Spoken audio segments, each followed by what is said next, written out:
Salut à tous, ravi de retrouver sur canalturf.com. Réunion de gala ce week-end sur l'hippodrome du plateau de Gravel. En effet, Vincennes propose plusieurs groupes 2, que ce soit samedi comme dimanche.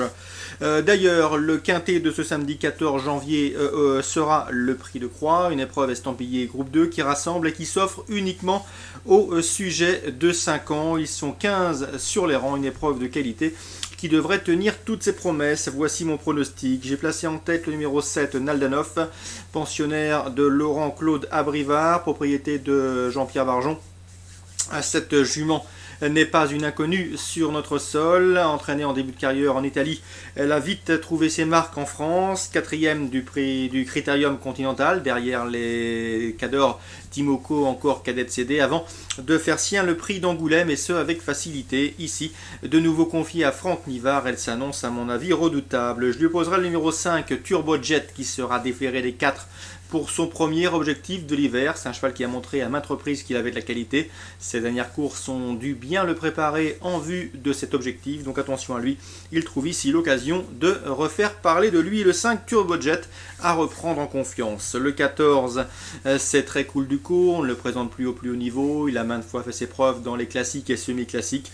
Il a remporté le prix Octave Douanel cet hiver, un groupe 2, avant d'être disqualifié dans le Critérium Continental le 25 décembre. Il faut le racheter, c'est un bon cheval. Tony Le Belair, son entraîneur driver, ménage la carrière de ce 5 ans de qualité. Ensuite, j'ai retenu le numéro 12, Napoléon Bar, estimé par Fabrice Soulois. Le cheval avait gagné un quintet plus, c'était le prix de Boissy-Saint-Léger, un groupe 3 en début d'hiver. Ensuite, c'est plus ou moins bien passé pour lui. Mais attention, Fabrice Soulois, comme je vous le disais, l'estime beaucoup. Donc, confié à Jean-Michel Bazir, ce Napoléon Bar mérite un large crédit. Il a les moyens d'accompagner les chevaux précités. Ensuite, pour les places, j'ai retenu des juments. Le 13, Tornade du Rib, qui sait finir vite. Le 6, c'est Topaz de Gournay pour sa régularité à ce niveau de compétition. Et le 11, Trinité des Vals, qui n'a plus à faire ses preuves en semblable société. Attention également pour une place au numéro 9, Tizo Madric. Il n'a peut-être pas aussi endurci que certains de ses adversaires du jour, mais il a de la qualité et pourrait bien venir corser les rapports. Résumé chiffré pour ce quintet de qualité, le Prix de Croix, 7, 5, 14, 12 pour les bases. Ensuite, pour les places, le 13, le 6, le 11 et le 9, toujours à Vincennes et en Réunion 1. Dans la première, Patrice Toutain présente le 103 Rolls Dimmer. C'est une jument qui devrait faire une belle année selon lui. Malheureusement, elle n'a qu'une course dans les jambes au sulky, c'était sur l'hippodrome de Cabourg. Ici, il vise davantage une place. L'opposition, d'après lui, le 11, Caléa du Luo. Si elle est sage, elle s'annonce redoutable pour le succès, mais elle n'est pas toujours très coopérative et se montre régulièrement fautive. On lui opposera le numéro 10, Rescousse de Barbe, qui reste sur 2 succès sous la selle, ou encore le 9, Ramona, de retour autre montée avec de sérieuses prétentions. 9, 10 et 11 pour cette première course. Dans la suivante, la deuxième, le prix Maurice de Guest, un groupe 2 réservé à la jeune génération, c'est-à-dire aux poulains qui viennent de prendre 3 ans. Course sur 2700 mètres, une distance que va découvrir la plupart, si ce n'est l'ensemble de ses prétendants.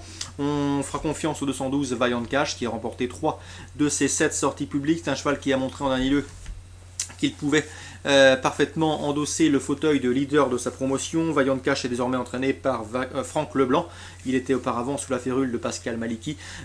Confié à Franck Nivard pour la première fois, ce Vaillant Cash semble en mesure d'asseoir sa suprématie dans cette promotion. Je lui opposerai le numéro 2, c'est Very Pleasant, qui avait été deuxième derrière lui, son dauphin dans le prix Louis Cauchois. C'était fin octobre, si je me souviens bien. Attention également au numéro 3, Viso Vedake. Philippe Allaire n'a jamais caché l'estime qu'il portait en ce poulain. Donc 212, Vaillant Cash, qui retrouve la plupart des adversaires qu'il vient de nominer dans le prix Emmanuel Margouti. On lui opposera pourquoi pas le 2 et le 3, mais le 12 à mon avis reste le cheval à battre. Dans la cinquième, j'aime beaucoup le 5, Tango de Lys, un cheval estimé et perfectible sous la selle. Et le numéro 8, Tintin de Roche, qui vient de prouver sa qualité dans la discipline. 505, 508, deux bons points d'appui pour cette épreuve autre montée. Mais attention dans cette épreuve, au numéro 6, c'est Knowledge Face, présenté par Lufti Colgini, un cheval qui fait l'objet de bruits très flatteurs sur les pistes d'entraînement le matin, donc méfiance. Il arrive et il débarque en France avec de sérieuses prétentions. Donc le 5 et le 8, les deux chances tricolores de cette cinquième course. Attention pour eux, au numéro 6, Knowledge Face, présenté par Lufti Kolgini, un Albanais qui entraîne en Suède. Enfin, dans la 8e, c'est Cyril Tiget qui présente le 807 Sultan de Rognier avec une bonne chance. D'après lui, son cheval doit faire l'arrivée dans cette épreuve. Je lui opposerai le 8 Saphir du CB. Le numéro 2 Speedy Barbet, attention à lui, il n'a pas les gains en rapport avec le potentiel. Et le numéro 9 Strogoff, qui reste sur un succès sous la selle, et ce, en ce début d'année. Une confirmation est attendue. Donc le 807, Cyril Tiget est confiant. On lui oppose le 2, le 8 et le 9. Voilà pour ce samedi 14 janvier. Bon jeu à tous, bon début de week-end et à demain.